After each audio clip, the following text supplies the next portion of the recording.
નમસ્કાર વિદ્યાર્થી મિત્રો, આજે આપણે ધોરણ 10 સંસ્કૃત વિષયની અંદર પાઠ 6 કાષ્ઠખંડ એનો ભાગ 2 શરૂ કરવા માટે જઈ રહ્યા છીએ. તો મિત્રો, અગાઉ આપણે આ પાઠની અંદર ભાગ 1 માં ચર્ચા કરી હતી કે એક ગુરુ છે એ ગંગા નદીના કિનારે શિષ્યની સાથે વિહાર કરતા હતા. એવા સમયે નદીના પ્રવાહની સાથે ખેંચાઈને આવતા એક લાકડાના ટુકડાને જુએ છે. એને જોઈને એમના મનમાં વિચાર આવે છે અને શિષ્યને જણાવે છે. આ લાકડાનો ટુકડો એ રત્નાકર તરીકે ઓળખાતા સમુદ્ર સુધી પહોંચી શકે, પરંતુ જો એના રસ્તામાં 4 પ્રકારના વિઘ્નો ન આવે તો. કેવા વિઘ્નો? તો કે કિનારા સાથે અથડાવવું, જોડાવવું, વધારે ભારના કારણે ડૂબી જવું, પાણીમાં વમળ પેદા થાય અને એમાં ફસાવવું, અથવા પાણીથી ભીખુટું પડી જવું. આવા 4 વિઘ્નો ન આવે તો એ સમુદ્ર સુધી પહોંચી શકે. ગુરુ છે અહીંયા માણસને, મનુષ્યને લાકડાનો ટુકડો કહે છે. મનુષ્યનું જીવન છે, નદી છે, પરિવાર છે, પ્રવાહ છે, અને એમાં સ્નેહરૂપી જળ વહે છે. આ નદીમાં જીવન જીવતો મનુષ્ય એ પણ સુખરૂપી સમુદ્ર સુધી પહોંચી શકે, પણ એના જીવનમાં 4 પ્રકારના વિઘ્નો ન આવે તો. આ સાંભળીને શિષ્યના મનમાં પ્રશ્ન થાય છે કે કેવા પ્રકારના 4 વિઘ્નોની તમે વાત કરો છો? એટલે ગુરુ જણાવે છે, પ્રથમ વિઘ્નની ચર્ચા કરતા કહે છે કે આહાર, નિંદ્રા, ભય આ કિનારા સાથેના જોડાણ જેવું વિઘ્ન છે. આહાર, નિંદ્રા, ભય આપણા જીવન માટે જરૂરી છે, પણ આહાર, નિંદ્રા, ભય એનું વધારે પડતું સેવન કરવું એ આપણા માટે વિઘ્નરૂપ છે. વધારે પડતું ભોજન લેવું, વધારે પડતી ઊંઘ લેવી, વધારે પડતો ભય રાખવો, ડર રાખવો એ આપણા માટે વિઘ્ન સ્વરૂપ છે. અને એ વિઘ્ન જે આપણને સુખ પ્રાપ્ત થવા દેતું નથી. તો આવી ચર્ચા આપણે પ્રથમ ભાગની અંદર કરી હતી. હવે આપણે બીજા ભાગની શરૂઆત કરીએ. તો એની અંદર શું કહે છે કે સામાજિક વ્યવહાર ભારરૂપો ભવતી. સામાજિક વ્યવહાર એ ભારરૂપ બને છે. સામાજિકો વ્યવહાર ભારરૂપો ભવતી. સામાજિક વ્યવહાર ભારરૂપ ભવતી બને છે, થાય છે. આપણે મનુષ્ય છીએ તો સ્વાભાવિક આપણે એક સામાજિક પ્રાણી છીએ, અને સામાજિક પ્રાણી હોવાના કારણે આપણે વિવિધ પ્રકારના સામાજિક વ્યવહારોથી જોડાયેલા છીએ. આપણે એકાબીજા સાથે આદાન પ્રદાન કરનારા છીએ, લેતી દેતી કરનારા છીએ. આદાન પ્રદાન, લેતી દેતી એ વ્યવહાર છે, એક આપણો સામાજિક વ્યવહાર. તો આ જે સામાજિક વ્યવહાર છે એ આપણે કરવો જોઈએ, પણ ઘણીવાર એ ભારરૂપ બનતો હોય છે. ક્યારે? એ આપણે જોઈએ આગળ. યદ અપી સામાજિકો વ્યવહાર સર્વત્ર એવ અપેક્ષિતો ભવતી. યદ્યપી, જો કે, સામાજિક વ્યવહાર સર્વત્ર એવ એટલે બધે જ અપેક્ષિત ભવતી હોય છે, થાય છે. સામાજિક વ્યવહાર બધે જ જરૂરી છે. સામાજિક વ્યવહાર વગર મનુષ્યની કલ્પના જ ન થઈ શકે. તો યદ અપી, જો કે, સામાજિકો વ્યવહાર સામાજિક વ્યવહાર સર્વત્ર એવો બધે જ અપેક્ષિતો ભવતી, અપેક્ષિત જરૂરી ભવતી હોય છે, થાય છે. પરંતુ શક્તિમ અતિક્રમ્ય ન ભવે. પરંતુ તે શક્તિને અતિક્રમીને ન ભવે, ન થવો જોઈએ. પરંતુ તે શક્તિમ અતિક્રમ્ય, શક્તિને અતિક્રમીને ન ભવે, ન થવો જોઈએ. ये जनाः स्वकीयां शक्तिम अतिक्रम्य सामाजिकान् व्यवहारान् कुर्वन्ति ते अति भारत्वात् निमज्जन्ति एव. ये जनाः, જે માણસો જના માણસો જે માણસો સ્વકીયામ શક્તિ પોતાની શક્તિને અતિક્રમીને સામાજિકાન વ્યવહારાન કુર્વંતી સામાજિક વ્યવહાર કુર્વંતી કરે છે તે અતિ ભારત્વાદ તે અતિ ભારત્વાદ વધારે ભારના કારણે નિમજંતી એ ડૂબે જ છે. ये जनाः જે માણસો સ્વકીયામ શક્તિમ અતિક્રમ્ય સ્વકીયામ પોતાની શક્તિને અતિક્રમીને સામાજિકાન વ્યવહારાન કુર્વંતી સામાજિક વ્યવહાર કુર્વંતી કરે છે તે અતિ ભારત્વાદ તે વધારે ભારના કારણે નિમજંતી એટલે ડૂબવું ડૂબે જ છે. નિમજંતી હિ જનઃ સુખમયમ સંસાર સમુદ્રમ પ્રાપ્તુમ ન શક્નોતિ. નિમજંતી ડૂબેલો ડૂબેલો માણસ સુખમય સંસાર સમુદ્રને પ્રાપ્તુમ ન શક્નોતિ પ્રાપ્ત કરી શકતો નથી. તો જે માણસ સામાજિક વ્યવહારમાં ડૂબી જાય છે એ ક્યારેય સંસારના સુખને પ્રાપ્ત કરી શકતો નથી. આ આપણું બીજું વિઘ્ન છે. સામાજિક વ્યવહાર જરૂરી છે. બધે જ આપણે સામાજિક વ્યવહારની અંદર ઊભું રહેવું જોઈએ, કરવો જોઈએ. પણ સામાજિક વ્યવહાર છે એ આપણી શક્તિ પ્રમાણેનો હોવો જોઈએ. આજના સમયમાં આપણે જોઈએ છીએ કે માણસો એકાબીજાનું જોઈને સામાજિક વ્યવહાર છે પોતાની શક્તિ બહાર કરવા જાય છે. ક્યાંક ઉછીના રૂપિયા લાવે છે, ક્યાંક વ્યાજે લાવે છે, ક્યાંક જમીન વેચે છે, ક્યાંક મકાન ગીરવે મૂકે છે અને એ રીતે પોતાનો સામાજિક વ્યવહાર સારો દેખાડવાનો પ્રયાસ કરે છે અને એમાં જ એ ડૂબી જાય છે, એમાં જ એ દુઃખી થાય છે અને સુખ પ્રાપ્ત કરી શકતો નથી. એટલે સામાજિક વ્યવહાર કરવો જોઈએ પણ પોતાની શક્તિ પ્રમાણેનો હોવો જોઈએ. વધારે પડતી શક્તિ બતાવવાનો પ્રયાસ કરવો જોઈએ નહીં. તો જે માણસ પોતાની શક્તિ પ્રમાણે સામાજિક વ્યવહાર કરે છે એ સુખ પ્રાપ્ત કરી શકે છે. ત્યારબાદ ત્રીજા વિઘ્નની ચર્ચા કરતા આગળ કીધું છે કે સુરાપાનમ, અક્ષક્રીડા, તમાકુ ભક્ષણમ, ચૌર કર્મ ઇત્યાદિની દુર્વ્યસનાની માનવ જીવને આવર્તભૂતાની સંતિ. સુરાપાનમ મદિરાપાન દારૂનું સેવન, અક્ષક્રીડા જુગાર, તમાકુ ભક્ષણમ તમાકુનું સેવન, ચૌર કર્મ ચોરીનું કામ ઇત્યાદિની વગેરે દુર્વ્યસનાની ખરાબ વ્યસનો દુર્વ્યસનો માનવ જીવનમાં આવર્તભૂતાની સંતિ આવર્તભૂતાની વમળો સંતિ છે વમળો છે. તો ખરાબ વ્યસનો જે આપણી અંદર પ્રવેશ કરે છે એ આપણા માટે ત્રીજું વિઘ્ન છે, વમળ જેવું છે જે આપણને ફસાવે છે. ઘણા લોકો દારૂનું સેવન કરતા હોય, ઘણા જુગારના વ્યસની હોય, ઘણા તમાકુ ગુટખાના વ્યસની હોય, ઘણા ચોરી કામ કરવામાં પ્રેરાતા હોય. તે આપણા માટે વમળ જેવું છે જેમાં એકવાર આપણે પડીએ એટલે અંદર ફસાયા જ કરી, પછી બહાર ન નીકળી શકાય. તો સુરાપાન, મદિરાપાન, દારૂનું સેવન, અક્ષક્રીડા, જુગાર, તમાકુ ભક્ષણ તમાકુનું સેવન, ચૌર કર્મ ચોરી કાર્ય ઇત્યાદિની વગેરે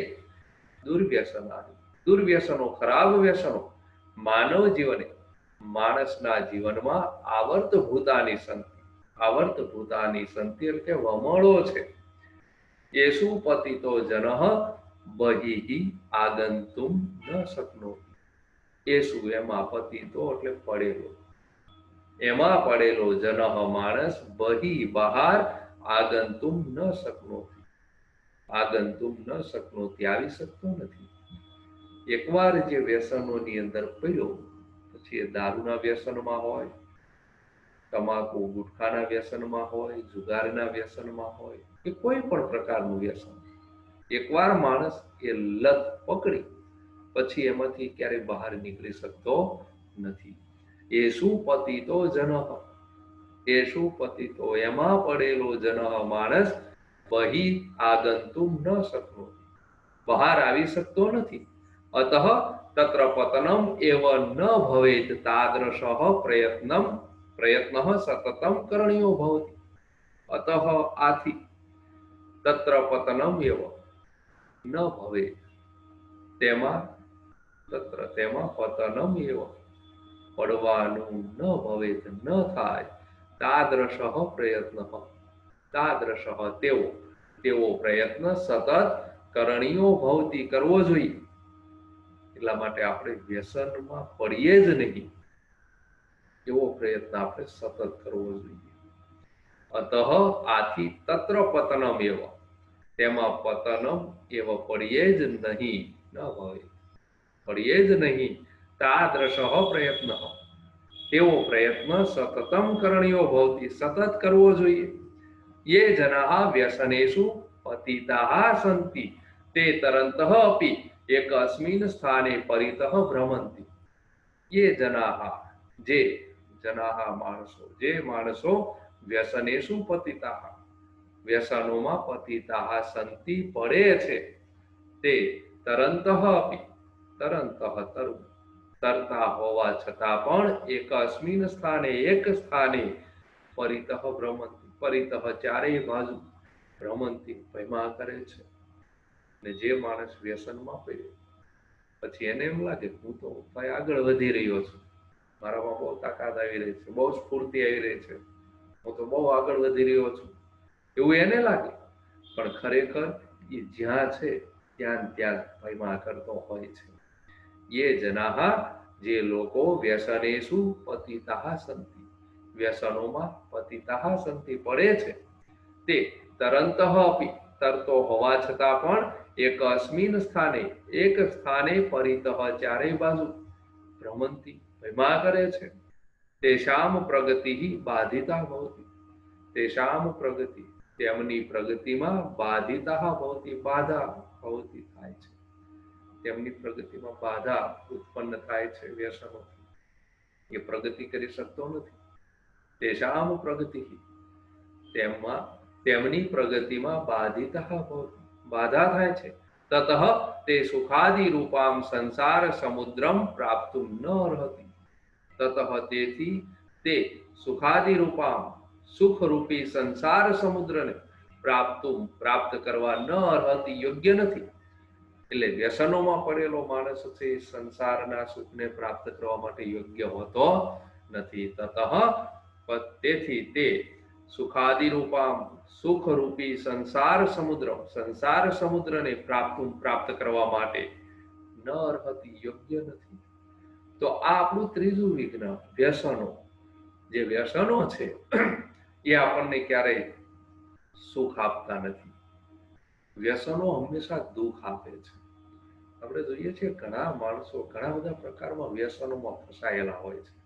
આજની યુવા પેઢી તો ખાસ, જે ઘણી બધી ખરાબ લતોની અંદર પડેલો છે. આ મોબાઈલનો ઉપયોગ જો તમે સારો કરો તો બહુ સારી વસ્તુ છે, પણ આપણે જોઈએ છીએ મોબાઈલથી લગભગ આજે માણસનો એક વ્યસન, માણસનું વ્યસન બની ગયો છે. આજે આપણે જાણીએ છીએ કે માણસને મોબાઈલ વગર ચાલતું જ નથી. મોબાઈલ ઉપયોગી વસ્તુ છે, પણ યોગ્ય ઉપયોગ. અને આપણે એનું બને ત્યાં સુધી મોટા ભાગે દુરુપયોગ જ કરીએ છીએ. વોટ્સએપ, ફેસબુક, ટ્વિટર, જેમાં આપણે વધારે પડતા દુરુપયોગો કરીએ છીએ. આ જરૂરી જે કાંઈ મોકલવાનું આદાન પ્રદાન છે એ યોગ્ય છે, બરાબર છે, કે જે આપણા માટે જરૂરી છે કરવું જોઈએ, એના થકી આપણે કરી શકીએ. ઘણા બધા ફાયદાઓ છે, પણ એની સામે ઘણા બધા ગેરલાભો પણ છે, અને આપણે ગેરલાભો જ વધારે કરીએ છીએ. ગેમો રમીએ, ન જોવાનું જોઈએ, આ બધું શું છે, ખરાબ વસ્તુઓ છે, જે આપણે જેનો ઉપયોગ ખરેખર કરવા યોગ્ય નથી એવો કરીએ છીએ. એટલે આવા વ્યસનો આજની યુવા પેઢીમાં છે. દારૂનું સેવન કરવો આ પણ યુવા પેઢીમાં બહુ જ આજે વધી ગયું છે. જુગાર, ગેમોમાં, મોબાઈલમાં જે તમે ગેમ, એ એક જુગાર જ છે. ઓનલાઈન જે કાંઈ ગેમો રમો છો બધું જુગાર છે એક પ્રકારનું, જે આજની યુવા પેઢીને બરબાદ કરી રહ્યો છે. અને એના કારણે જ ઘણીવાર યુવા પેઢી છે એ પોતાની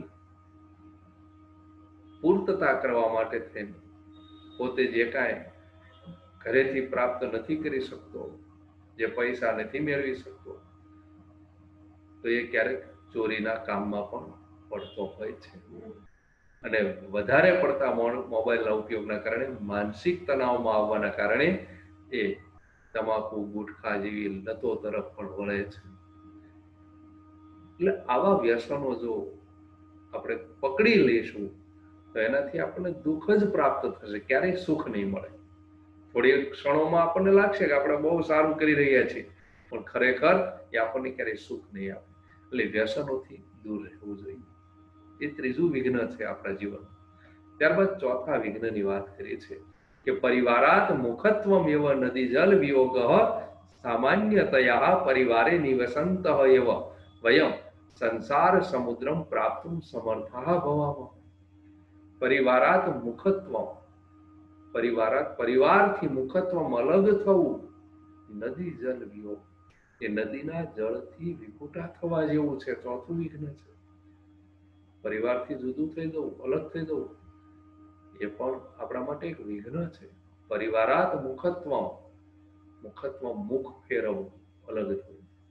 પરિવારથી અલગ થવું, નદી જલ વિયોગ, નદીના જળથી વિખૂટા થવા જેવું છે, અલગ થવા જેવું છે. સામાન્યતયા પરિવારે નિવસંત એવ, સામાન્યતયા સામાન્ય રીતે પરિવારે પરિવારમાં નિવસંત એવ, નિવસંત એવ એટલે કે રહીને વયમ આપણે સંસાર સમુદ્ર, સંસાર રૂપી સમુદ્રને પ્રાપ્તુમ સમર્થા ભવામઃ, પ્રાપ્તુમ પ્રાપ્ત કરવા માટે સમર્થ ભવામઃ બનીએ છીએ. ખરેખર આપણે પરિવારમાં રહીને જ, સંયુક્ત કુટુંબમાં રહીને જ સુખ પ્રાપ્ત કરવા માટે સમર્થ બનીએ છીએ. સામાન્યતયા સામાન્ય રીતે પરિવારે નિવસંત એવ, પરિવારમાં રહીને વયમ આપણે સંસાર સમુદ્ર, સંસાર રૂપી સમુદ્રને પ્રાપ્તુમ પ્રાપ્ત કરવા માટે સમર્થા સમર્થ ભવામઃ થઈએ છીએ. પરંતુ યદિ કચ્ચિત જનઃ સ્વાર્થવશાત ક્રોધવશાત વા પરિવારાત પ્રતિમુખો ભવતિ. પરંતુ યદિ જો, પરંતુ જો કચ્ચિત જનઃ કોઈક માણસ સ્વાર્થવશાત સ્વાર્થના કારણે અથવા ક્રોધવશાત ક્રોધના કારણે પરિવારાત પ્રતિમુખો ભવતિ, પરિવારથી પ્રતિમુખો ભવતિ અલગ થાય છે. સહ અપી તે પણ નદી જલ વિયુક્ત, નદીના જળથી વિખૂટું થવું, એટલે કે પરિવારના સ્નેહથી વિખૂટું થવું, કદાચિત અપી એટલે કે વિખૂટો થયેલો કદાચિત અપી ક્યારેય પણ જ્ઞાનેન સુખેન ચ, જ્ઞાન અને સુખથી પૂર્ણ આનંદમય સંસાર સમુદ્રમ, આનંદમય સંસાર સમુદ્રને ન પ્રાપ્નોતિ, પ્રાપ્ત કરી શકતો નથી. પરંતુ યદિ જો કચ્ચિત જનઃ કોઈ માણસ સ્વાર્થવશાત ક્રોધવશાત વા, સ્વાર્થના કારણે વા અથવા ક્રોધવશાત ક્રોધના કારણે પરિવારથી પ્રતિમુખો ભવતિ, પ્રતિમુખો ભવતિ અલગ થાય છે. સહ અપી તે પણ નદી જલ વિયુક્ત, નદીના જળથી વિખૂટો પડેલો, એટલે કે પરિવારના સ્નેહથી વિખૂટો પડેલો, કદાચિત અપી ક્યારેય પણ જ્ઞાનેન સુખેન ચ પૂર્ણ, જ્ઞાન અને સુખથી પૂર્ણ આનંદમયમ સંસાર સમુદ્ર, આનંદમય સંસાર સમુદ્રને ન પ્રાપ્નોતિ, પ્રાપ્ત કરી શકતો નથી. તો ચોથું વિઘ્ન છે આપણા માટે પરિવારથી અલગ થવું.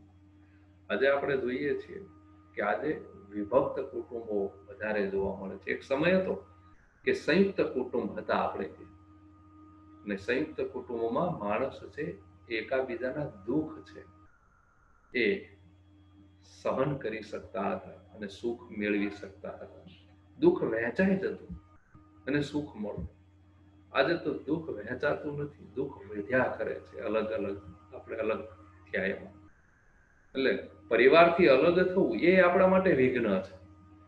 જો પરિવારમાં જ આપણે રહીએ તો આપણે સુખ પ્રાપ્ત કરવા માટે સમર્થ છીએ, પણ ઘણીવાર આપણે જોઈએ છીએ કે ઘણીવાર ક્રોધના કારણે, આવેશમાં આવી જઈને, કોઈ સ્વાર્થના કારણે આપણે પરિવારમાંથી અલગ થઈ જતા હોઈએ છીએ. અને જ્યારે પરિવારથી વિખૂટા પડીએ છીએ ત્યારે આપણે સંસારનું સાચું જે સુખ છે એ મેળવી શકતા નથી. એટલે અહીંયા એ પણ કહેવામાં આવ્યું છે આપણે આપણા પરિવારની સાથે એકાબીજાની સાથે હળી મળીને રહેવું જોઈએ, જોડાઈને રહેવું જોઈએ, વિભક્ત થઈને નહીં, અલગ થઈને નહીં, પરિવારની સાથે રહેવું જોઈએ.